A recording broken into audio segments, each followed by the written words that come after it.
Sudah mendengar eksepsi dari Nikita Mirzani dan tim kuasa hukumnya belum? Pasti sudah banyak yang menonton ya.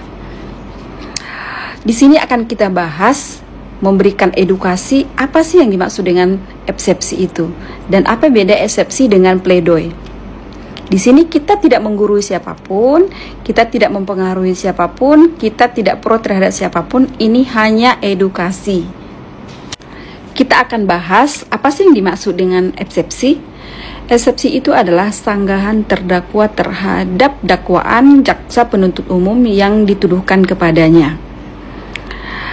Sanggahan itu berupa sanggahan formil saja, tidak mengenai pokok perkara. Apa aja sih formilnya itu? Misalnya mengenai identitas, apakah identitas terdakwa ini sudah benar atau tidak. Kemudian mengenai dakwaan itu apakah sudah diuraikan jaksa penuntut umum secara sistematis atau tidak sehingga mudah dimengerti oleh terdakwa atau tidak. Kemudian apakah pengadilan tempat jaksa mengajukan dakwaan itu sudah benar atau tidak.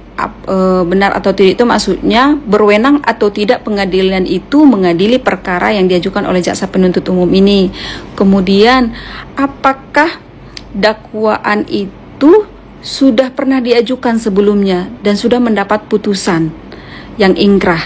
Jadi ini disebut dengan nebis in idem. Kemudian apakah masa pengajuan dari perkara itu masih dalam tenggang waktu yang pas? Itu yang disebut dengan kadaluarsa. Hanya sebatas itu sebenarnya yang kita dapat lakukan di eksepsi.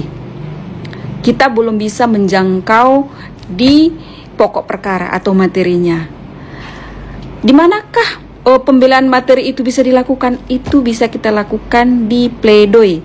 Di pledoi inilah kita melakukan pembelaan terhadap terdakwa, terhadap materi-materi yang dituntut oleh jaksa penuntut umum terhadap terdakwa.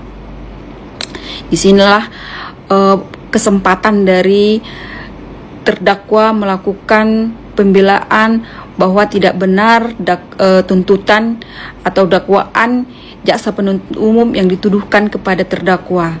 Nah, disinilah masa-masanya terdakwa ini harus berjuang membela dirinya. Jadi kalau kita lihat dari eksepsi Nikita Mirzani, melihat banyaknya lembar halaman itu sudah banyak mengenai materi pokok perkara ya.